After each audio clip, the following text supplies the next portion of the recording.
Hi, I'm Paul Germain, and welcome to another session of Smart Boating. As you know, if you watched the show before, we cover a wide variety of topics, from marine insurance to man overboard, and the idea is to provide you with a little bit of information to help you make smarter decisions and have more fun on the water.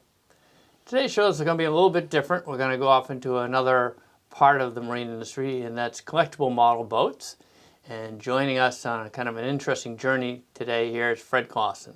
Fred? Hi, Paul. Thank you for being here. Thank you very much.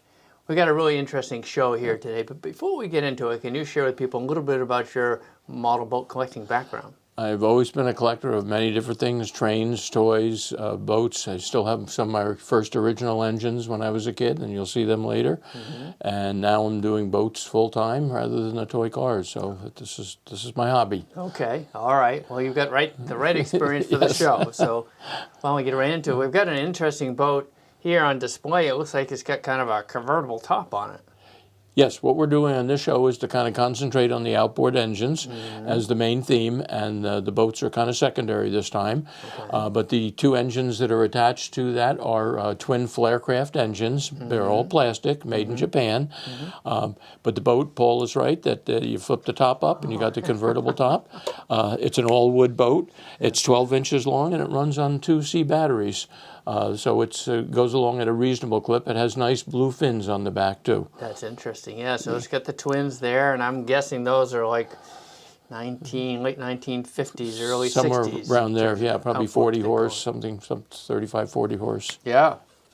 Well, let's look at another one here. As you say, we're going to focus on outboard boats here. This is like a little race boat. This is a hydroplane, yes. Again, the important part about it is the engine on the back. It's made by a company called Famous, F-A-M-U-S, and it's a tin engine. And what's interesting is it has a tiller handle built in, the old-fashioned way. And you'll notice that the wires to run the engine, connect right on the front on the nuts. It runs on 2D batteries, even for this little boat. So it's a heavy boat when the batteries are in it.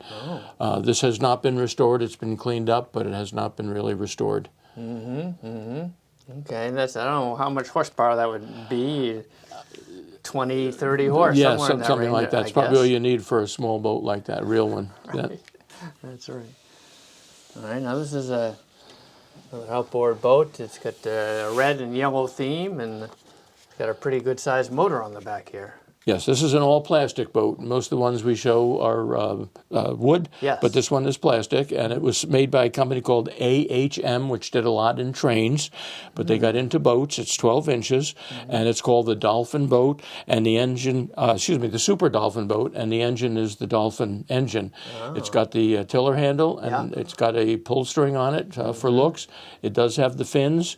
There are no operating lights at all. It's just really a plastic toy boat, and probably sold for about $3 back when it came out in the late 50s. Wow, okay.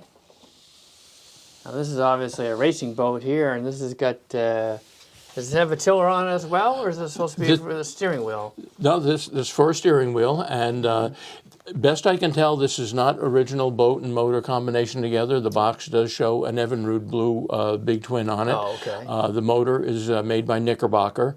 The company that made the boat is a company in Hong Kong. I don't know the name of it, but the boat is called the Commander.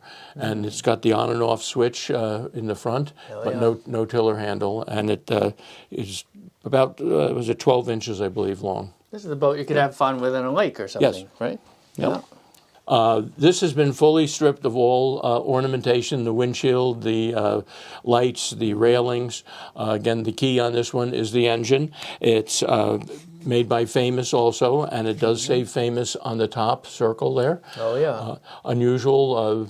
It's all tin engine, and it runs on one C-cell battery. Yeah. And this comes to me from a fellow by the name of Mark DeBarra, who will see more of his engines. He specializes in engines more so than boats. Okay. But it's a 10-inch boat, and it's ready for ornamentation to be put on, but I'm not there yet. Okay. Well, this boat here is a very unusual shape. It looks like a hydroplane. It is a hydroplane, and the engine on it is a streamline engine. It is also tin, and it runs on 2 C-cell batteries back here. Okay. Unique colors. We think it's a Union Craft, but we don't know for sure.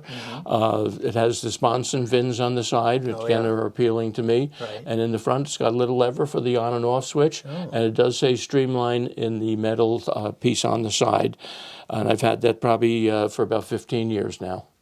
What an interesting boat. Yes, yeah, it's a classy looking boat. Again, it has a Buick ornament on the front, but this one is lighted. You can see wires coming out. Yeah, right. And that's the on and off switch, which is a pull switch. Here's an interesting fishing boat. You can tell from the outriggers that are coming up by the cabin. Yep. And honestly, one of my friends, Mark Tabarra in Minnesota, noticed that a lot of my boats were missing fishing poles, outriggers. So he made me about 50 sets of fishing poles about 7-8 months ago, and as a gift to me. So now I have fishing poles. But this is unusual because of the twin engines on the back.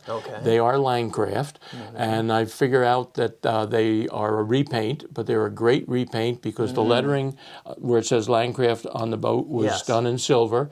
They're usually either in yellow or blue. No one I know has ever seen any black ones. And this boat has not been restored at all. Most of my boats are not restored.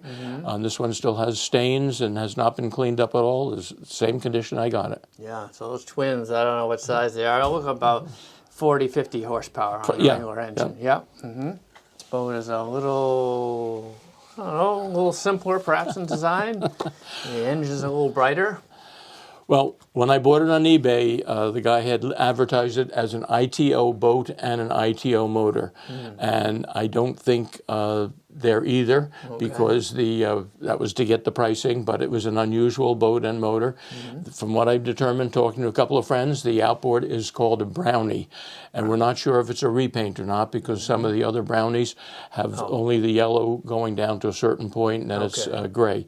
But it's just a great runabout, a working light in the front.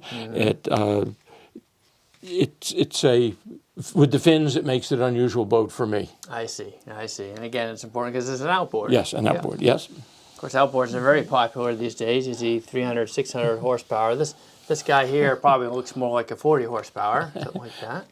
Well, this one we've been trying to figure out who made it, and so far one of my other outboarding friends, Denny Cole in North Carolina, was intrigued by this particular motor. We don't really know for sure who made it, and there's no identification things on it. I talked to another fellow, Chris, in Pennsylvania last night, and he has some theories on it, but he said this one that he is looking for. It's a special combination. The Sea Sprite boat came with the box, and it does take 2 C-cell batteries, but the engine is the important thing on it. Yes. It's a dual prop, a twin blade as opposed to 3, which is a little unusual. Yes. That's a speed prop.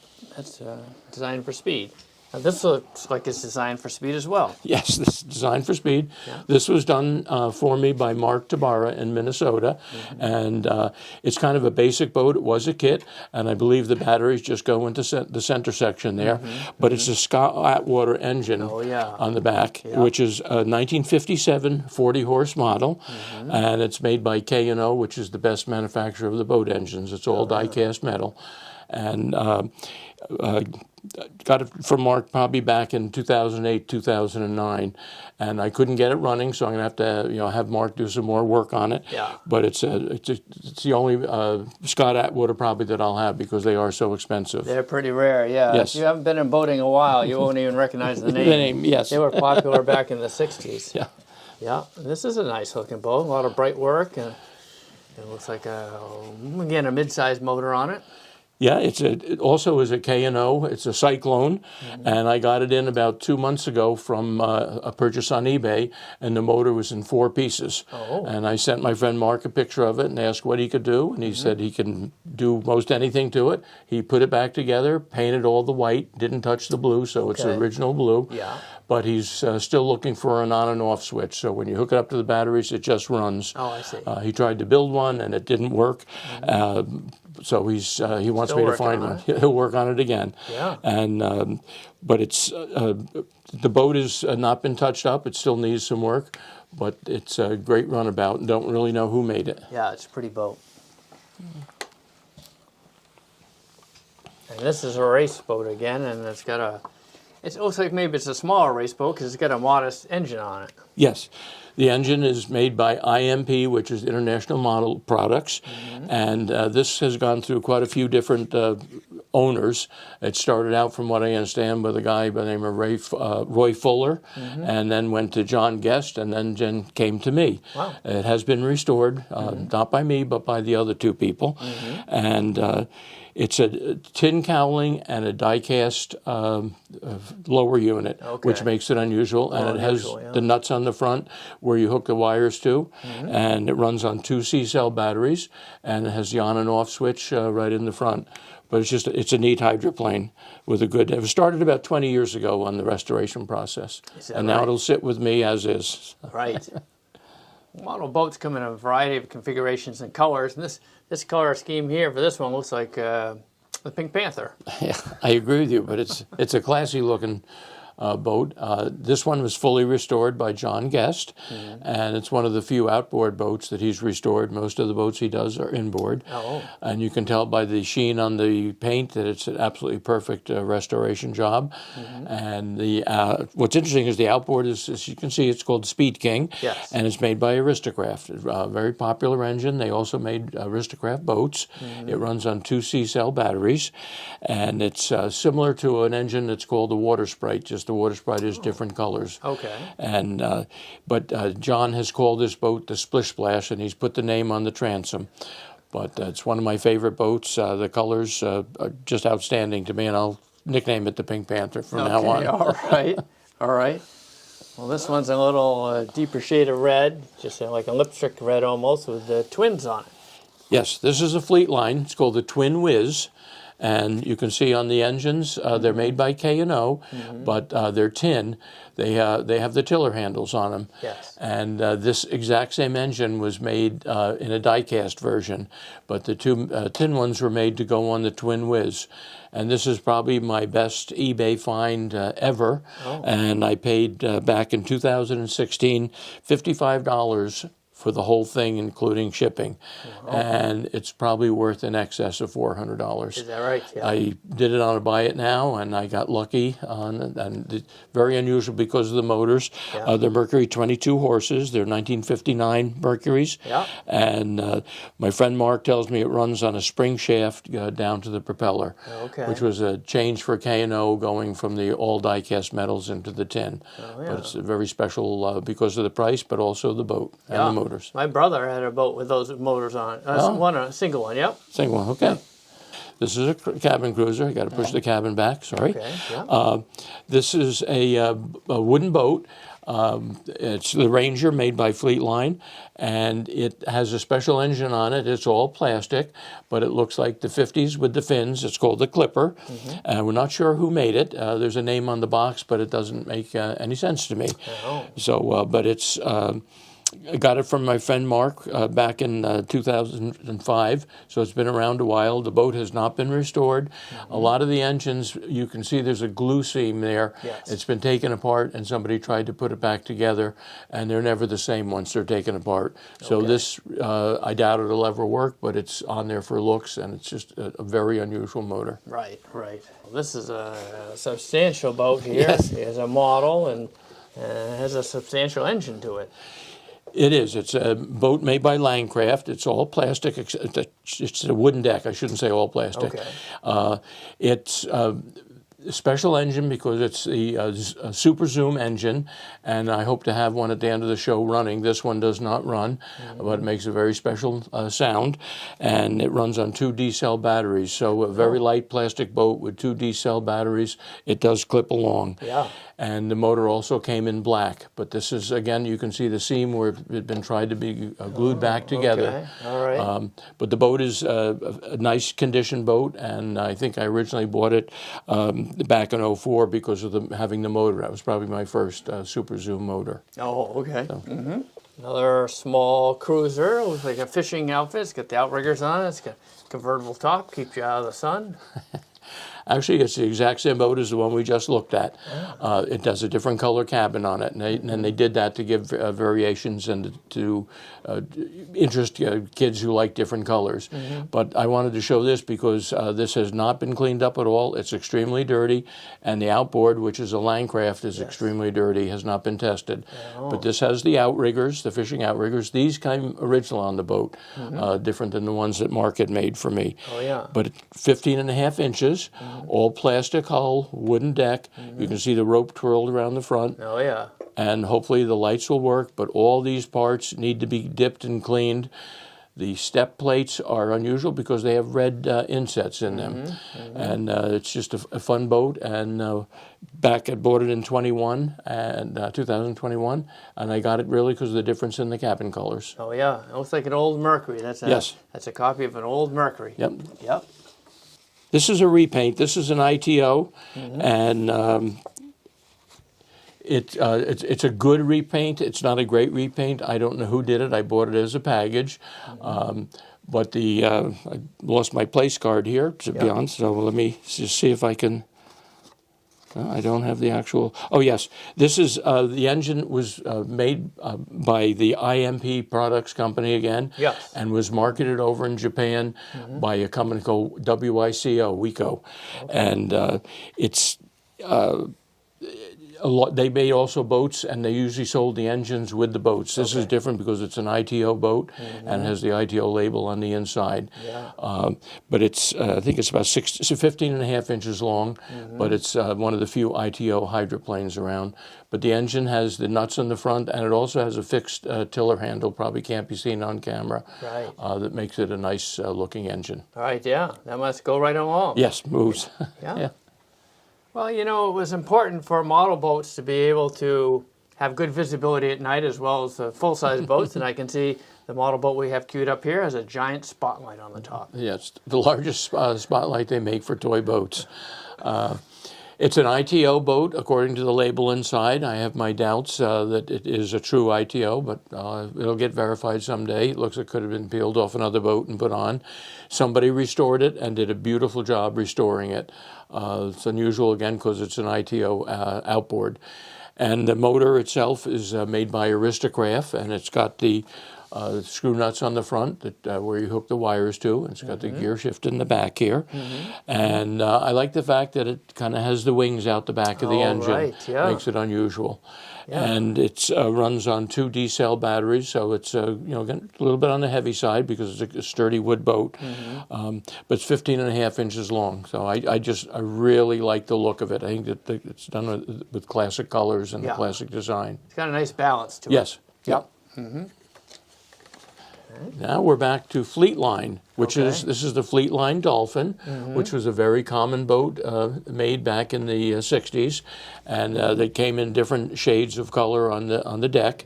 But this again is highlighted because it's a special engine. It's a Mercury K&O 1956 engine. I'm told it's very valuable because the emblem on the front is called a narrow faceplate. It's a Mark 55 40 horsepower engine. And originally, I'm told it sold for $4.95, and it's in the hundreds of dollars now as far as the value. Okay. But it's clean, it's in great condition, and that's what drives the pricing of the motors.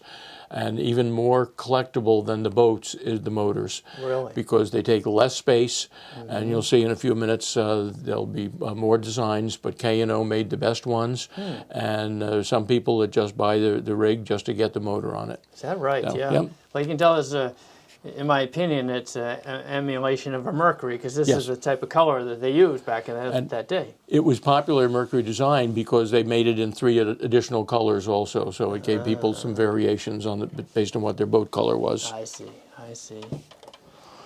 Here's another one, kind of a battleship gray type color. This is restored by a friend of mine, Frank Dottie, down in Staten Island.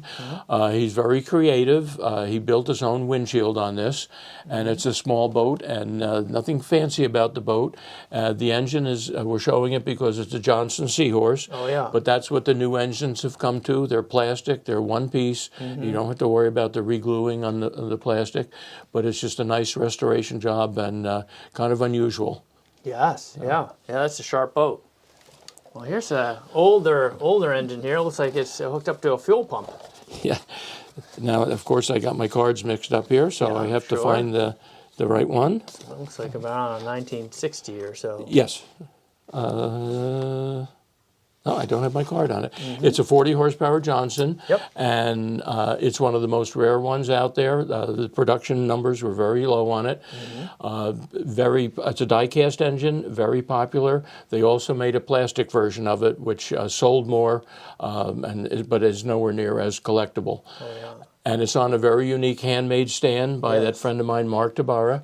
He is very creative. He took a Hot Wheels Sizzlers battery pack and turned it into a gas pump, and it has the 4 D-cell batteries in it. But the outstanding thing here is the motor, and then Mark's creative work on the boat, on the stand. Well, I remember that motor when I was a kid. We used to have those. Very good motor, actually. Yes. Very strong and very quiet. And then sometimes you have the individual mountings here. Yes, I just have to hook up some wires on here because this is the Super Zoom engine we showed earlier. Yes. And got them in white and black. Yeah, the white and black design. But this is the only one. You can see it works. All right, and you can hear it. And you can hear it. It's the only one that they ever made that you could hear it. And it's a very comforting sound to listen to it. But I thought people would like to hear that. Beautiful. Well, the hobby of collecting model boats has a lot of different aspects to it. You know, the models and oftentimes books, illustrated books can be helpful, right? Yes. This was made by a couple of my friends, and it's a Shutterfly book, but it's got the best pictures of the K&O outboards. There's probably 60 models inside with very close-up pictures of them. They just did a fantastic job. It's still for sale, but it's got a great history of all the ones that K&O made. Okay, you can see what the motors are supposed to look like. Yes. Yeah, right. When they're not played with. Now, how about this, Fred? This is an interesting display of outboards. Yes, very unusual. The display itself was made by a guy that I always talk about by the name of Mark Tabara. He probably made 10 or 12 of them over the last few years. He's not making them right now. He'll probably make some more. Other people have tried to duplicate it. It is an original design by K&O models in Japan, and these are their best, some of their best models. Okay. And 3 of them are partial to me, but I'm going to start on the side close to me. Yes. And this is first one is a 1958 Gale Buccaneer, 25 horse, and it's all die-cast metal, and it was mine when I was a kid, so I have fond memories of that. All right. And next to it is a Johnson 25 horse, 1955, the Johnson Seahorse. That came to me from Mark Tabara many years ago. And the third one, the one in the middle, is the K&O Scott Atwater, which is a 1956 33 horse and is known as the Bale-O-Matic. And that too they're all die cast. And the fourth one is an Evinrude, a little bit smaller than some of the other ones. It's a 1958 Big Twin, which I know is a favorite of yours. Yes, it is. Good memories.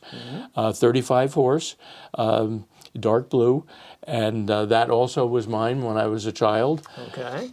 And the final one is the 1957 Gale Buccaneer, 25 horse, and that too was mine as a kid. And the story behind them is I did not know that I had them, and I found them mixed in with my trains and when I still lived in Massachusetts, and you probably could have heard me scream all the way up here in New Hampshire when I found them. So the fact that they're all on this stand is great. And when this is the original stand, when you went into the hobby shop, if you wanted to hear how this one worked, you would push the button, and you could hear the propeller and see it move. See if that was the model for you. Yes, or the Scott Atwater. Sure. And the Johnson is a little, she's not working today. No, but okay. All right. Anyway, or you could push them all. Yes. So that's how you bought your model engines for your boats. Isn't that something? Isn't that something? Well, it's such an interesting hobby, and we've covered a lot of different aspects of it within this particular outboard-related show. Is there anything you'd like to add before we wrap up the show today? There's more to find when you go onto Facebook, Toy Outboard Motors and Boats, and has over 3,100 members worldwide, and people can buy and sell on there, and they trade information, and they get a lot of help from other outboard and boat collectors. It's a fun sharing site, so that's the best site. I've met a lot of friends on eBay, but everything works. Wow. Yeah, it sounds like a lot of fun. It is, yep. Well, thank you for joining me. Thank you for being here. And thank you, Smart Boating viewers, for watching. If you have comments or questions, visit us at the website, smartboatingus.com. Thank you.